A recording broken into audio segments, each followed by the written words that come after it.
இன்னைக்கு நம்ம பாலிட்டியில் 2 ஆர்டிகிள்ஸ் வந்து பார்க்கலாம். Article 323A and article 323B. So இந்த 2 ஆர்டிகிளுமே ஒரிஜினல் கான்ஸ்டியூஷனில் வந்து இருந்திருக்காது. ஸோ எந்த கான்ஸ்டியூஷன் அமெண்ட்மெண்ட்டில் வந்து இந்த ஆர்டிகிளை வந்து சேர்த்திருப்பாங்க அப்படின்னா 42nd கான்ஸ்டியூஷனல் அமெண்ட்மெண்ட் 1976 தான் இதற்கான ப்ரொவிஷன்ஸை வந்து நம்ம கான்ஸ்டியூஷன்ல வந்து ஆட் பண்ணியிருப்பாங்க. ஸோ இது எந்த பார்ட்ல வந்து இருக்கு அப்படின்னு பார்த்தோம்னா பார்ட் 14A.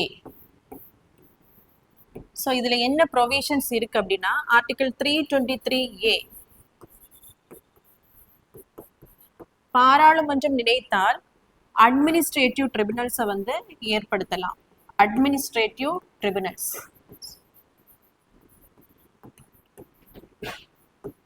ஸோ பாராளுமன்றம் நினைத்தால் அட்மினிஸ்ட்ரேட்டிவ் ட்ரிபியூனல்ஸை வந்து அதற்கான ட்ரிபியூனல்ஸை வந்து ஏற்படுத்தலாம் அப்படி சொல்லக்கூடிய ஆர்டிகிள் தான் ஆர்டிகிள் 323A. ஸோ 323A வந்து அட்மினிஸ்ட்ரேட்டிவ் ட்ரிபியூனல்ஸ், அதாவது பப்ளிக் சர்வீஸ் எம்ப்ளாயீஸ் இவங்களுடைய அந்த recruitment issues, promotions,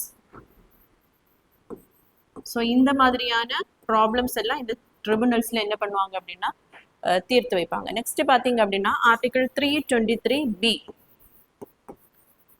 so administration தவிர வேற சில பர்பஸுக்காகவும் ட்ரிபியூனல்ஸ், அதாவது தீர்ப்பாயங்களை ஏற்படுத்தலாம் அப்படி சொல்லக்கூடிய ஆர்டிகிள்ஸ் தான் article 323B. For example taxes ரிலேட்டடான ப்ராப்ளம்ஸை தீர்த்து வைக்கிறதுக்காக ட்ரிபியூனல்ஸை ஏற்படுத்தலாம். அதே மாதிரி இண்டஸ்ட்ரியல்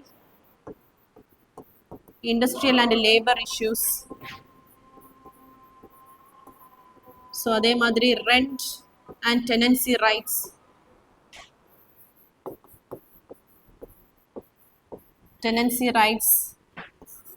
ஃபுட் ஸ்டப்ஸ். ஸோ இதற்காகவும் ட்ரிபியூனல்ஸை வந்து ஏற்படுத்தலாம் அப்படி சொல்லக்கூடிய ஆர்டிகிள் தான் ஆர்டிகிள் 323B.